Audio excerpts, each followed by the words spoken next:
تو مطلب یہ ہوا کہ اب لڑکی جو اس چھڑی مارنے والے کے ساتھ زندگی گزارنے کے لیے تیار ہے، 1 سال کے لیے، 1 ہفتے کے لیے، 1 مہینے کے لیے۔ اگر وہ چھڑی مارنے کے بعد بھی وہاں سے نہیں ہٹی تو مطلب یہ ہے کہ اس مارنے والے سے وہ تعلق قائم نہیں کرنا چاہتی، کسی اور چھڑی کا انتظار کر رہی ہے۔ یہ طریقہ تھا، اور یہ طریقہ چلتے رہتا جب تک کہ اس میدان میں اور اس حال میں ایک لڑکی بھی باقی رہ جاتی، تو یہ طریقہ چلتے رہتا۔ اس طرح 1 سال کے لیے لڑکیوں کے انتخاب کا ملک روم میں یہ طریقہ شروع ہوا، اور پھر اس کے بعد وہاں سے ملک روم سے یہ رسم پہنچتے ہوئے امریکہ پہنچی، جرمن پہنچی، اٹلی پہنچی۔ جب جرمن میں وہاں ملک روم سے جب یہ امریکہ پہنچی دوسرے مرحلے میں، تو امریکہ میں اس کا طریقہ یہ شروع ہوا کہ 14 فروری کو نوجوان لڑکے لڑکیاں جو ایک دوسرے سے محبت کرنا چاہتے ہیں وہ ایک ہال میں جمع ہو جائیں اور 2-4 لڑکیوں کے نام لے کر وہ گنگناتے اور گاتے جائیں۔ جب وہ رقص ختم ہوگا، ختم ہونے کے وقت جس لڑکی کا نام آپ کی زبان پر ہوگا وہ آپ کی لڑکی ہوگی۔ یہ امریکہ میں شروع ہوا، اور اٹلی میں اس طرح شروع ہوا کہ جب وہاں 14 فروری کا سورج طلوع ہوتا ہے تو لڑکیاں اپنی کھڑکیوں کے پاس آ کے کھڑی ہو جاتی ہیں، اور جو پہلا مرد ان کے سامنے سے گزرے گا وہ اس کا شوہر بنے گا۔ اٹلی میں اس طریقے سے شروع ہوا، اور جرمن میں جو شروع ہوا اس کا طریقہ کچھ عجیب تھا۔ تو الغرض یہ طریقہ ایک عیسائی پادری کی ان کے زبان میں شہید، جو محبت کا شہید ہے، اس وجہ سے یہ طریقہ شروع ہوا۔ پھر اس رسم کے اندر ایک طریقے کی بدعقیدگی پیدا ہوتی شروع ہو گئی، اور یہ کہا جانے لگا کہ جو 14 فروری کو اگر کوئی لڑکی کوئی چڑیا دیکھ لیتی ہے، اگر وہ معمولی چڑیا ہے تو پھر اس کی شادی ایک غریب آدمی سے ہوگی، اور اگر وہ سنہری کلر کی چڑیا ہے تو پھر اس لڑکی کی شادی کسی مالدار آدمی سے ہوگی۔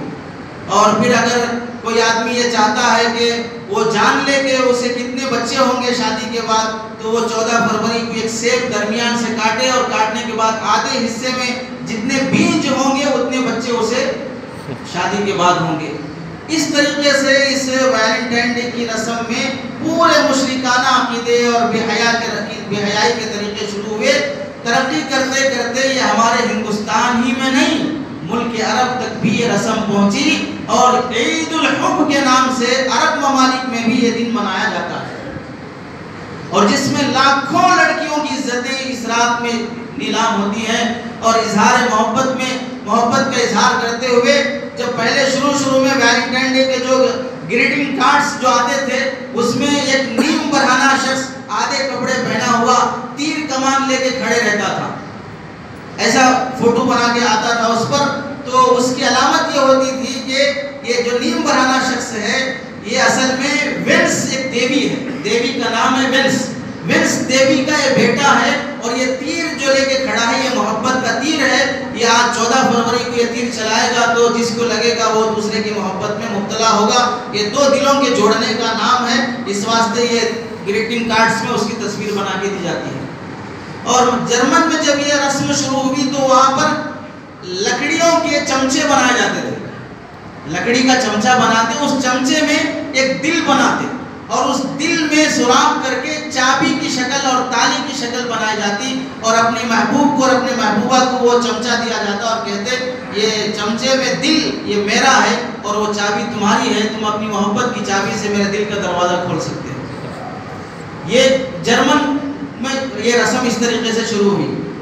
تو بزرگوں اب اس میں دیکھو بے حیائی کے جو مناظر اظہار کھلے عام طور پر بے حیائی کی جو نقالی کی جا رہی ہے اور نقش کیا جا رہا ہے، جیسے بے غیرتی کو پیش کیا جا رہا ہے۔ کیا مسلمان گوارا کرے گا کہ اپنی عزت صرف 2-4 لمحوں کی خاطر اپنی پاک دامنی کو ختم کر دے؟ مسلمانوں کی لڑکیاں کالجوں میں پڑھنے والی غیروں کے ساتھ ایسا ناجائز تعلق قائم کر لے؟ وہ پاک دامنی، وہ حیا کی زندگی جو اللہ کے نبی صلی اللہ علیہ وسلم نے صحابہ کو سکھائی، امت کو سکھائی، اور کیسے پاک دامن زندگی گزارنے والے تابعین تابعین صحابہ تھے۔ حضرت سلیمان بن یسار رحمۃ اللہ علیہ بڑے محدث گزرے ہیں، اپنے قافلے کے ساتھ حج میں تشریف لے جا رہے ہیں۔ اس زمانے میں جہاز کا اور فلائٹ کا انتظام نہیں ہوتا تھا، تو پیدل حج پہ جانا ہوتا، گھوڑے کے ذریعے سے جانا ہوتا، جنگل کے راستے سے گزرنا ہوتا۔ ایک جگہ بیٹا پڑاؤ ڈالے، ساتھی سب کھانے کا انتظام کرنے کے لیے شہر میں گئے اور یہ اکیلے خیمے میں نماز میں کھڑے ہو گئے. دیکھا کسی آدمی کے آنے کی آہٹ محسوس ہوئی، نماز جلدی سے ختم کر کے دیکھا تو ایک عورت کھڑی ہے اور اسے سمجھے کہ کوئی بیچاری غریب عورت ہے، کچھ مانگنے کے لیے آئی ہے. تو انہوں نے روٹی کا ٹکڑا اٹھا کر دینے لگے. تو وہ عورت کہنے لگی کہ نہیں، مجھے یہ روٹی نہیں چاہیے، بلکہ مجھے وہ چاہیے جو شادی کے بعد ایک مرد اپنی بیوی کو دیتا ہے. جب یہ بات انہوں نے سنی تو اللہ کا اس قدر ڈر ان کے دل پہ طاری ہوا کہ فوراً انہوں نے ان کی زبان سے نکلا اللہ اکبر، یہ کہتے ہوئے وہ بے ہوش ہو گئے. یہ لڑکی کے دعوت پر، وہ زنا کی دعوت پر ان کو اتنا اللہ کا خوف طاری ہوا کہ وہ بے ہوش ہو کے گر گئے. تھوڑی دیر کے بعد جب ساتھی آئے، وہ عورت تو وہاں سے بھاگ چلی. جب تھوڑی دیر کے بعد ساتھی آئے تو دیکھا بے ہوش پڑے، اٹھایا، پوچھا کیا بات ہوئی، کیا ہوا، کیوں بے ہوش ہو گئے تھے؟ تو کہنے نہیں، ایسے ہی بھوک زیادہ ہو گئی تھی، اس واسطے بے ہوش ہو گیا تھا. اس کے بعد جب مکہ مکرمہ پہنچے، طواف سے فارغ ہوئے. طواف سے فارغ ہونے کے بعد جب مطاف میں سو گئے، خواب میں حضرت یوسف علیہ السلام تشریف لائے. حضرت یوسف علیہ السلام تشریف لائے تو انہوں نے حضرت یوسف علیہ السلام کو دیکھ کر کہا آپ یوسف ہیں، اللہ کے نبی اللہ کے نبی ہیں. تو اور کہنے لگے کہ آپ نے کتنا کمال کا کام کیا ہے کہ زلیخا نے، جو نام مشہور ہے، ویسے حدیثوں میں تو یہ نام نہیں لکھا گیا، زلیخا نے جو آپ کو بند کمرے میں زنا کی دعوت دی تھی تو آپ نے اپنا کیسا دامن بچایا ہے، بڑے تعریف کے قابل ہیں آپ. تو حضرت یوسف علیہ السلام نے اور حضرت سلیمان بن یسار سے فرمایا میں نبی ہو کر اپنا دامن بچایا، تم ولی ہو کر اپنا دامن بچا لیے. میں نبی ہوں، تم نبی نہیں ہو، لیکن پھر بھی تم نے اپنے دامن کو بچا لیا. زبان حال سے گویا یوں حضرت یوسف علیہ السلام نے فرمایا میں نبی ہو کر اپنے دامن کو بچا لیا. تو یہ بھی اللہ کا کرم ہے، لیکن اللہ نے مجھے بھیجا ہے تمہارے خواب میں اس واسطے کہ یوسف جا کے دیکھو میرے نبی کی امت میں ایسے بھی لوگ رہتے ہیں جو نبی نہیں ہیں پھر بھی جنگل کی اکیلی جگہ پہ اپنا دامن بچانے کی فکر کرتے ہیں. یہ اللہ کے اولیاء ہوتے ہیں جو اپنی کھلے تنہائی کے موقع پر بھی اپنی عزت لٹانا گوارا نہیں کرتے ہیں. جنید بغدادی رحمت اللہ علیہ کے زمانے میں مشہور ہے واقعہ کہ ایک عورت بڑی خوبصورت تھی، بڑی محجبی، اسی اپنی خوبصورتی پہ خود فخر تھا. ایک مرتبہ اپنے آئینے کے سامنے کھڑے ہو کر سنورتی ہوئی، اس نے اپنی خوبصورتی کو دیکھ کر فخر سے کہا اگر اس خوبصورتی کو کوئی بھی انسان دنیا کا دیکھ لے گا تو مجھ پر فدا ہوئے بغیر نہیں رہ سکتا. یہ جملہ اس نے کہا تو شوہر نے کہا نہیں، دنیا میں ایسے بھی لوگ ہیں جو تمہاری اس حسن اور خوبصورتی میں فدا نہیں ہوں گے. تو کہا کون ہے ایسا جو مجھے بتاؤ، میں آزماتی ہوں اسے. تو شوہر نے کہا جنید بغدادی ہے. جنید بغدادی ہے جو اتنا بڑا ولی ہے، وہ تم سے لاکھوں حسینوں کو دیکھ لے وہ ہرگز تم پہ فدا نہیں ہوگا. یہ اولیاء ہوتے ہیں، اولیاء کے ماننے والے، اولیاء کا دامن تھامنے والے، اولیاء سے سچی محبت کرنے والے یہ ہوتے ہیں جو ایسی دامن کی حفاظت کرے. حضرت جنید بغدادی رحمۃ اللہ علیہ کو آزمانے کے لیے آئی وہ عورت، ٹھیک ہے تم مجھے اجازت دو میں آزما کے دیکھتی ہوں. حضرت جنید بغدادی کے پاس آئی اور چہرہ ڈھانک کر آئی اور کہا مجھے ایک مسئلہ پوچھنا ہے. ٹھیک ہے پوچھو کیا پوچھنا ہے. جب مسئلہ پوچھنا کہنا شروع کی، کہتے کہتے درمیان میں اس نے اپنے سر سے دوپٹہ ہٹا دیا اور اپنا حسن حضرت جنید بغدادی رحمۃ اللہ علیہ کو دکھا کر مرعوب کرنا چاہی. جیسے ہی حضرت جنید بغدادی کی نظر اس کے چہرے پہ پڑی، اتنا ڈر اور جسم میں کپکپی طاری ہوئی.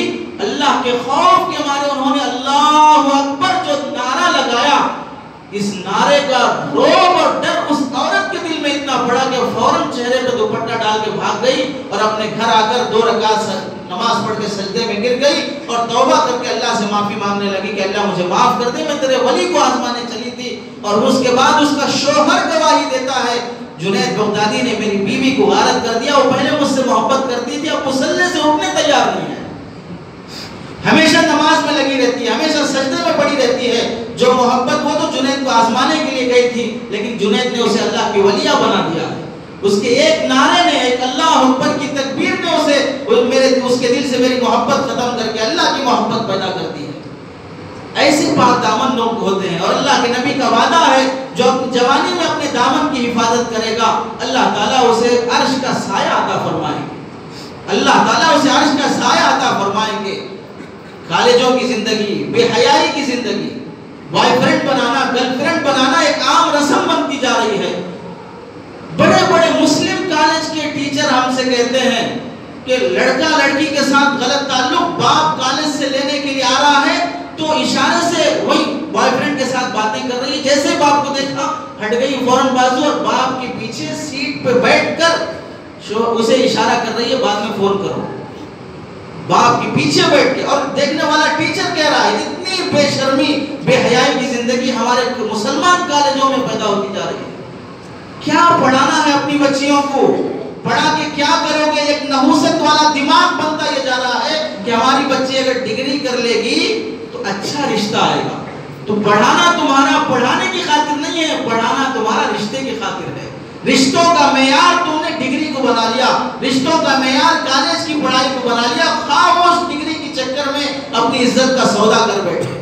کالج کا اسٹوڈنٹ آ کے کہہ رہا ہے کہ ہمارا مسلمان ٹیچر ہماری کالج کا 4 مسلم لڑکیوں کے ساتھ غلط حرکت کرتا ہے. یہ کالجوں کی زندگی. کیا مل رہا ہے تمہیں مسلمان لڑکیوں کو وہاں پر پڑھانے سے؟ پاک دامنی اور حیا کی زندگی دیکھو. آنکھ لگ گئی. فرہنگ آصفیہ لغت کی کتاب ہے، اس کے مقدمے میں اس مصنف کے واقعے لکھا ہے کہ آگ لگ گئی ایک مرتبہ گھر میں اور شوہر اس وقت موجود نہیں ہے، اور آگ سے چھوٹے معصوم بچے کو اور گھر میں موجود عورت کو بچانے کے لیے لوگ پانی ڈال رہے ہیں. آگ نہیں بجھ رہی ہے. اندر کوئی جوامرد گھس کر اس عورت کو اور بچے کو باہر نکالنے کی فکر میں ہے، اور وہ دہلیز پر آ کر آواز دے رہا ہے تم کدھر ہو، میں تمہیں بچانے کے لیے آنا چاہ رہا ہوں. تو وہ اندر آگ میں گھری ہوئی مسلمان عورت کہہ رہی ہے یہ غیر محرم کی آواز ہے، میں جان دے دوں گی لیکن اس حالت میں بھی اسے اپنے جسم کو ہاتھ لگانے نہیں دوں گی. آگ لگی ہے گھر میں اور جان جانے کا عالم ہے، لیکن کیا کہہ رہی ہے؟ غیر محرم کی آواز آ رہی ہے، میں اس عالم میں بھی اپنے جسم کو غیر مرد کا ہاتھ لگانے نہیں دوں گی.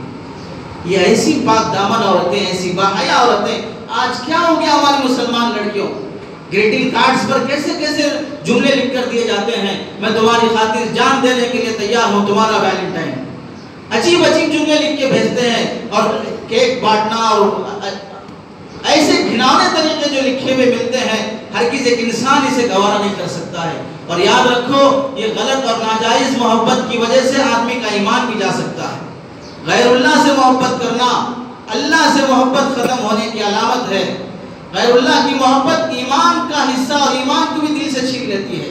حضرت علامہ ابن جوزی رحمۃ اللہ علیہ نے لکھا ہے ایک آدمی ایک لڑکی پہ عاشق ہو گیا اور اتنی محبت بڑھتی گئی، اتنی محبت بڑھتی گئی، نہ کھانا نہ پانی نہ سونا، کوئی چین کی زندگی اسے نہیں ہے، ہمیشہ اسی کی یاد میں اور اسی کے محبت کے جملے گنگنانے میں. ایک نوجوان آئے 2-4 روز پہلے کہ میں بڑا پریشان ہوں، فلاں ہوں، لمبی داستان سنا کہ کیا بات ہے، آخر کوئی اصل مدے پہ آؤ، کیا بولنا چاہ رہے ہو؟ میں فلاں لڑکی سے محبت کر رہا ہوں اور اس پر کسی نے جادو کر دیا ہے، عملیات تو فلاں کر دیے ہیں، اب کیا طریقہ ہو سکتا ہے آپ بتائیے. حالانکہ شریعت میں تو یہ لکھا ہے کہ تم مفتی صاحب کے پاس مسئلہ پوچھنے آؤ گے، یا مفتی صاحب بروکر ہیں لڑکیوں کا کوئی رشتہ لگانے والے. اور پھر وہ شریعت میں تو یہاں تک لکھا ہے کہ اگر شوہر اپنی بیوی کو جائز محبت بھی نہیں دے رہا ہے، اپنی بیوی سے محبت نہیں کر رہا ہے، تو کسی عامل کو اس کی اجازت نہیں ہے کہ میاں بیوی میں محبت پیدا ہونے کی تعویذ نہیں کر دے. اس واسطے کہ اس تعویذ کی وجہ سے جس قدر جائز محبت پیدا ہونا ہے اتنی ہی محبت پیدا ہوگی، اس سے زائد نہیں پیدا ہوگی، اس کی کیا گارنٹی؟ اور زائد محبت پیدا کر کے اسے اس کے ضروری کاموں میں دخل پیدا کر دینا اور اسے بالکل اس کا چوری دامن کا ساتھ بنا کر اس کا غلام بنا دینے جیسی والی تعویذ بنا دینا، یہ تو اسلام میں ناجائز اور حرام ہے. اب تعویذ میں اتنا کہ کیسے معیار تم متعین کرو گے کہ اتنی ہی محبت ہوگی، اس سے زیادہ نہیں ہوگی، 5 ڈگری کی ہوگی، 6 ڈگری کی محبت نہیں ہوگی. اور ناجائز محبت کے لیے آدمی تعویذ لے رہا ہے، ناجائز محبت کے لیے. اور بعض بے شرم عامل اشتہار دیتے ہیں آپ اگر کسی کو پانا چاہتے ہیں تو ہم سے ملیے، 2 دن میں آپ کا محبوب آپ کو مل جائے. یہ عامل اشتہار دے رہا ہے. اور پھر کتنی بے شرمی کی بات ہے، اس کو مسلمان سمجھ کر نوجوان اس کے پاس عملیات کرانے کے لیے جاتے ہیں. علامہ ابن جوزی نے لکھا وہ نوجوان بھولتا گیا، کمزور ہوتا گیا، ماں پریشان ہے، بچہ کیوں ایسے ہوتا جا رہا ہے، بعد میں پتا چلا فلاں کی محبت میں مبتلا ہے. اب اس نے کہا کہ اسے بات کرو، اس لڑکی سے ہم شادی کرا دیتے ہیں. جب بات کی گئی پتا چلا تو معلوم ہوا کہ وہ لڑکی عیسائی ہے اور یہ مسلمان ہے. اب وہ اس سے راضی نہیں ہے شادی کرنے کے لیے کیونکہ مذہب الگ الگ ہے. بہرحال بات لمبی ہوتی گئی، آخر اس نے سوچا کہ مجھے اب وہ میری محبوبہ یہاں دنیا میں نہیں ملے گی، وہ عیسائی ہے اور عیسائیوں کا مذہب جہنم ہے، میں مسلمان ہوں اور ہمارا اسلام کا مذہب یہ ہے کہ اسے جنت ملے گی، لیکن مجھے میری محبوبہ کو پانا ہے، میں اپنی محبوبہ کو پانے کے لیے جہنم میں بھی جانے تیار ہوں۔ موت پر اس نے کہا کہ میں اسلام کو چھوڑ کر عیسائی بنتا ہوں، میری محبوبہ مجھے دنیا میں نہ ملی سکی، جہنم میں تو مل جائے گی، میں اسی کے ساتھ جہنم میں گزارا کر لوں گا۔ ادھر وہ ایمان سے دو بیٹا ایمان چلا گیا اور روح بھی نکل گئی۔ ادھر اس عورت کے احساس ہوا کہ ایک آدمی اتنے سالوں سے میرے پیچھے تھا، اب وہ آخر میں مجھے نہیں ملا تو اب میں اسے دنیا میں ملنا بھی نہیں چاہتی ہوں، لیکن جائز طریقے سے صحیح میں اس مسلمان کی بیوی بنوں۔ اس نے کہا کہ مسلمانوں کا مسلک اسلام ہے اور وہ جنت میں جائیں گے، تو میں اسلام قبول کرتی ہوں اور اپنا مذہب عیسائیت چھوڑتی ہوں۔ کلمہ پڑھی اور اس کا انتقال ہو گیا۔ ناجائز محبت آدمی کی عزتیں بھی لیتی ہے، آدمی کا مال بھی لوٹ جاتا ہے۔ یہ پڑھنے والے مسلمان نوجوان کیوں اچھے پڑھے خاصے پڑھے لکھے نہیں پیدا ہو رہے ہیں؟ ہر کوئی ایسے الٹا سیدھا پڑھتے ہیں، جاب نہیں ملتی ہے اور سرٹیفکیٹ لے کے گھومتے رہتے ہیں۔ ایک انٹرویو کا ایڈ دے دو، 400 نوجوانوں کی لائن لگ جائے گی۔ کیوں تمہیں انٹرویو دینے کی ضرورت کیوں پیش آ رہی ہے؟ تم اتنا محنت کر کے ایسا آگے بڑھنے کی کوشش کیوں نہیں کیے کہ کمپنی والے آفس والے تمہارے پاس آ کر درخواست کرتے کہ آپ ہماری کمپنی میں کام کرنے کے لیے آئیں؟ تم منزل کیوں نہیں بنے؟ تم راستے کے ٹھوکر کیوں بن گئے؟ منزل کی تلاش میں گرتے پڑتے زندگیاں گزرتی جا رہی ہیں۔ وجہ کیا ہے؟ یہی محبتوں کے چکر ہیں، چھیڑتے پھرو، آوارگی کرتے پھرو، عیاشی کرتے پھرو۔ تو بزرگوں اپنے نوجوان لڑکے لڑکیوں کی حفاظت کرو۔ یہ عیاشی کا دن ہے، آوارگی کا دن ہے، اس میں عزتیں بھی جائیں گی، ایمان بھی جائے گا۔ اللہ سے دعا ہے کہ اللہ تعالی ہمارے ایمان اور ہماری حیا کی حفاظت فرمائے۔ وآخر دعوانا الحمدللہ رب العالمین۔